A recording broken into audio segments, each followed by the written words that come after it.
Hello， 大家好，我係 Jason， 歡迎大家收睇 J 式會社。如果你係第一次嚟我嘅 channel， 呢度逢星期四晚10點會有新片。依家主要分享哲學史同埋唔同哲學家嘅思想，未來仲會探討歷史同埋其他有趣嘅知識。如果你對呢啲內容有興趣，記得 subscribe、like 同埋 share， 支持我製作更多嘅影片。多謝大家。大家依家試下眯埋眼，想像一樣完全唔存在嘅嘢，你會發現根本冇可能。因為只要係你能夠想像到嘅嗰樣嘢，佢就會喺你嘅思維入邊存在。呢一樣嘢正正就係今日嘅主角巴門尼德嘅核心論點：存在者存在，不存在者不存在。佢認為事物一係一直存在，一係就根本冇可能無中生有並成為一個概念。上一集我哋討論咗克拉克利特嘅哲學，佢最出名嘅就係變化哲學。佢認為萬物無時無刻都喺度變化，變化先至係永恆嘅真理。但係今日我哋要深入探討另一位古希臘嘅哲學家巴門尼德。克拉克利特話萬物皆流，而巴門尼德就主張真正嘅存在係永恆不變而且統一嘅。呢兩種看似截然不同嘅哲學觀點，究竟邊一個更加接近真理？今日就等我哋嚟一探究竟。巴門尼德大約喺公元前515年出世。佢嚟自位於南意大利嘅希臘殖民地伊利亞，佢係伊利亞學派嘅創始人，佢開創咗形上學嘅研究。伊利亞學派提倡拒絕盲目依賴感官嘅經驗，主張以理性為核心，並以清晰嘅邏輯必然性嚟衡量真理。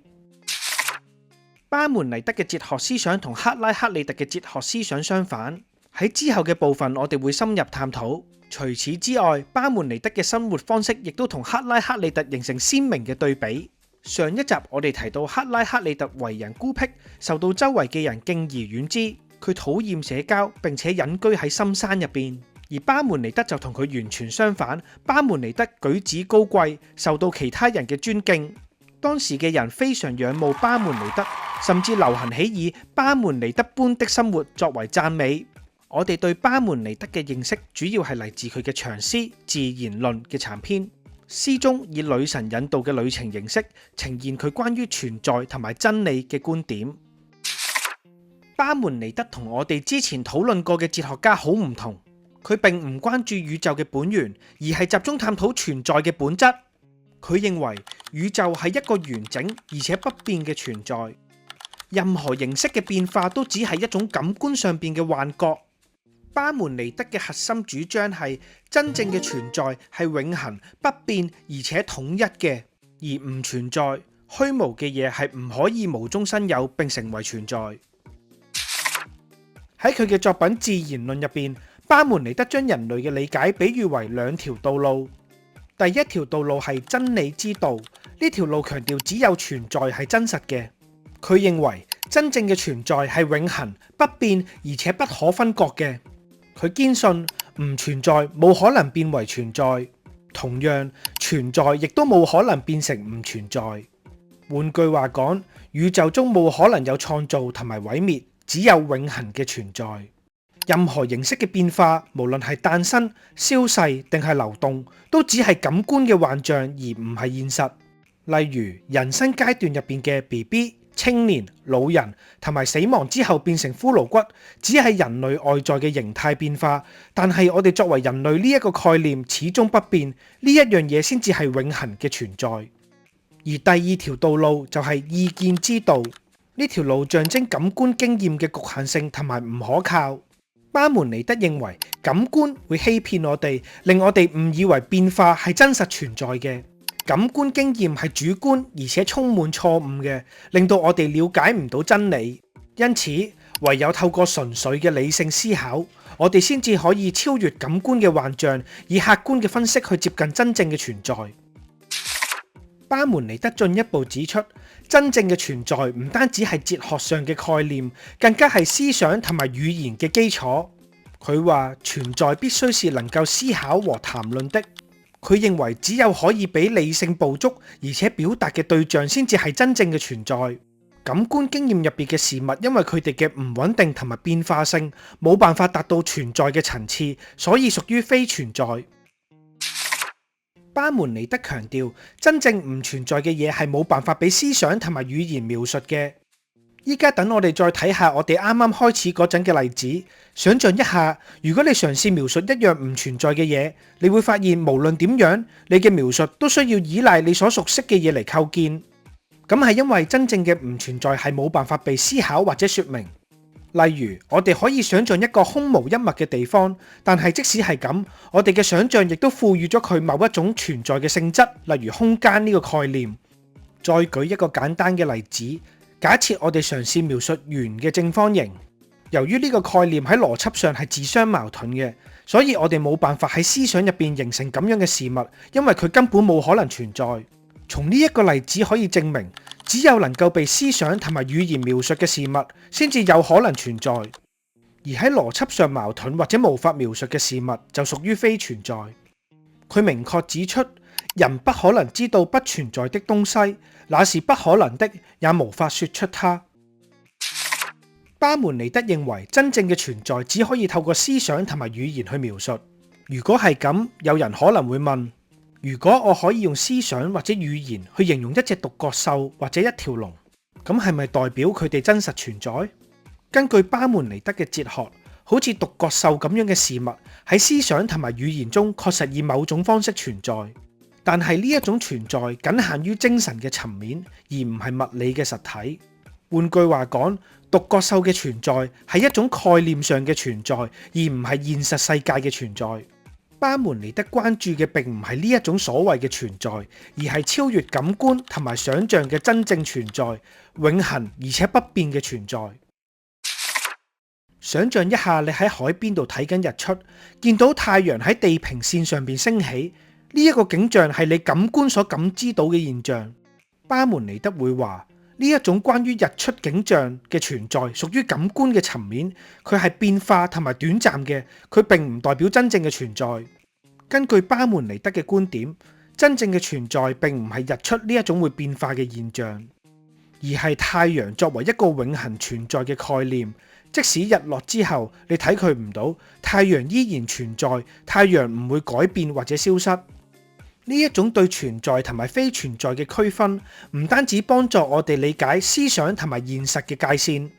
亦都促使我哋重新思考語言同埋理性喺形上學入邊嘅核心作用。因此，巴門尼德經常被尊稱為形上學之父。形上學係一門超越自然原理，專門探討存在本質嘅學問。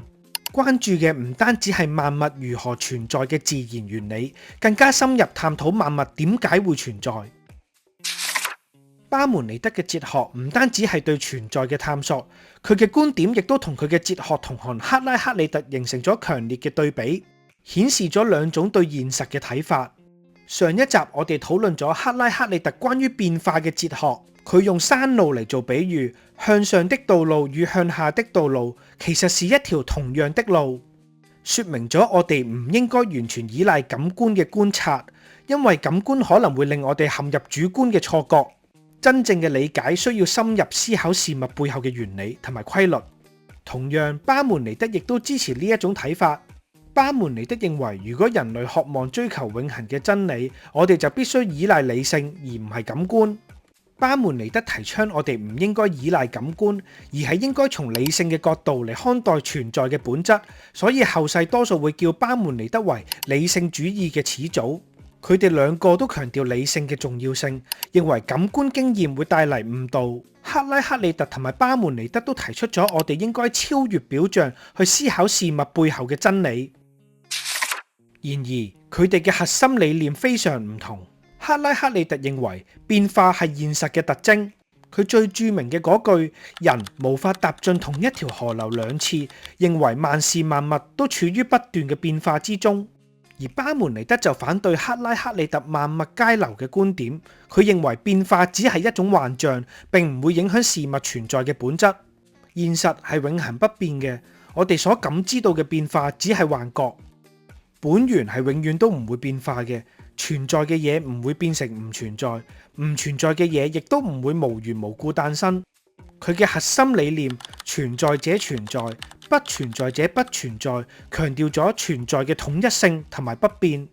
佢哋嘅分歧可以總結為，克拉克里特認為現實係動態嘅，由對立嘅事物不停衝突所構成，例如生同埋死、光同埋暗嘅變化。而巴門尼德就認為現實係靜態嘅、統一嘅，並且超越人類感官嘅感受。有趣嘅係，兩位哲學家都認為我哋應該超越表象去思考。克拉克里特強調變化嘅過程，而巴門尼德就質疑變化係咪真實。存在者存在，不存在者不存在。呢句嘢聽起上嚟好簡單，但係佢揭示咗一個深奧嘅哲學命題。我哋只可以思考或者談論存在嘅事物，而唔存在嘅事物就無法真正成為我哋思維嘅對象。咁係因為一旦我哋對某件事物加以描述，就已經喺某種意義上賦予咗佢存在嘅屬性。如果我哋認為某啲唔存在嘅嘢可以存在，我哋就會陷入邏輯矛盾，咁樣等於承認唔存在嘅嘢存在，自相矛盾。我哋再次睇翻啱啱提到過嘅例子，假設你嘗試想像一個完全空無一物嘅地方，但係即使係呢一種嘅空無一物，本身已經構成咗一種存在。真正嘅唔存在係應該連想像都想像唔到嘅，因為任何能夠進入我哋思維嘅概念，無論係作為觀念定係語言表達嘅一部分，都已經具備咗某種存在嘅形式。巴門尼德認為萬物嘅變化只係感官嘅錯覺，而真正嘅存在既唔會消失，亦都唔會突然形成。好似我哋嘅感官話俾我哋知太陽每日都會升起同埋日落，但係巴門尼德就會話我哋所見到嘅只係表象。太陽作為一個存在，並冇真正咁樣出現，亦都冇真正咁樣消失，只係我哋嘅感官受到咗變化嘅假象所欺騙。呢一種對感官同埋表象嘅懷疑，喺某程度上同佛家嘅《金剛經》入邊著名嘅偈相似。一切有為法，如夢幻泡影，如露亦如電，應作如是觀。呢四句偈強調，世間萬物都係變化無常，我哋感知嘅現象如夢似幻，都係短暫同埋唔穩定嘅，所以我哋唔應該執着於眼前嘅表象。此外，《金剛經》仲講，凡所有相，皆是虛妄。呢度嘅相可以理解為事物嘅表面特徵。呢一句偈進一步提醒我哋眼見未為真，感官嘅經驗並唔係可靠嘅，因此我哋應該深入反思，質疑表象，尋找更加深層次嘅真理。然而，巴門尼德同埋佛家嘅哲學仍然有根本上嘅區別。巴門尼德認為存在係絕對唔會變嘅，而佛家就認為一切都係無常嘅。儘管兩者都質疑感官嘅可靠性，並主張我哋一定要超越感官經驗先至可以認識到真理，但係巴門尼德追求嘅係對永恆存在嘅理解，而佛學就強調對無常嘅體悟。巴門尼德嘅哲學令人重新思考乜嘢先係真實嘅，並質疑感官經驗喺理解世界時候嘅可靠性。佢主張變化只係感官嘅錯覺，而真正嘅存在必須係一個永恆不變、唔可以分割嘅整體。佢認為宇宙係一個統一嘅一，唔會分離，唔會改變。正因為咁，佢同我哋之前討論過嘅哲學家一樣，係一個一元論者。然而，除咗同樣係一元論者之外，佢哋嘅哲學思想截然不同。同巴門尼德形成鮮明對比嘅係，米利都學派專注於研究探索宇宙嘅本源，認為自然界嘅變化可以通過某種基本嘅元素嚟解釋，好似係水或者阿派朗咁。而克拉克里特就以變化為核心嘅思想，主張萬物都係處於永恆嘅變化之中，並以火作為象徵性嘅本源。同克拉克里特相反，巴門尼德完全否定變化嘅可能性，佢堅持唯一真實嘅係永恆不變嘅存在，而感官所呈現嘅一切僅僅係幻象。基於呢一個理論，巴門尼德認為變化係冇可能嘅，創造同埋毀滅同樣都唔可能，一切嘅存在都係永恆而且不變嘅。呢一個思想同我哋之前討論過嘅米利都學派同埋克拉克里特關於宇宙形成同埋變化嘅理論截然相反。巴門尼德對存在嘅深入探討，唔單止挑戰咗當時依賴感官經驗嘅主流觀念，亦都影響咗後來嘅哲學家，好似蘇格拉底、柏拉圖同埋亞里士多德。佢提出嘅兩條道路比喻，一條象徵人類嘅錯誤認知，另一條就象徵住通往真理嘅思維途徑，啟發咗柏拉圖嘅哲學。此外，佢嘅思想催生咗形上學嘅重要分支本體論。本體論專注於探討存在嘅本質同埋存在對人類嘅意義，好似存在究竟意味住啲咩呢？即使喺現代嘅哲學入邊，巴門尼德嘅觀點依然係形上學討論嘅基石。巴門尼德同埋赫拉克利特嘅思想雖然對立，但係佢哋促使我哋反思一啲關於現實嘅根本問題。乜嘢先係真嘅呢？我哋可唔可以相信自己嘅感官？赫拉克利特帶領我哋思考變化嘅本質，而巴門尼德就啟發我哋反思存在嘅本質。呢兩位哲學家嘅觀點為我哋提供咗唔同嘅視角，幫助我哋更加全面咁樣理解世界。你哋認為世界嘅本質究竟係咪好似赫拉克利特所講不斷變化流轉，定係好似巴門尼德主張變化只係感官嘅錯覺，而真正存在嘅本質係永恆不變嘅呢？歡迎留言分享你嘅睇法，等我哋一齊探討。下一集我哋將會探討傳說中巴門尼德嘅學生恩培多克勒。佢嘗試調和巴門尼德同埋赫拉克利特嘅思想，並提出自己嘅理論，融合咗變同埋不變嘅矛盾觀點。如果你中意呢條片，唔記得 like 同 share 俾你嘅朋友，大家一齊探討哲學，同埋 subscribe 呢個 channel。我係 Jason，下次見。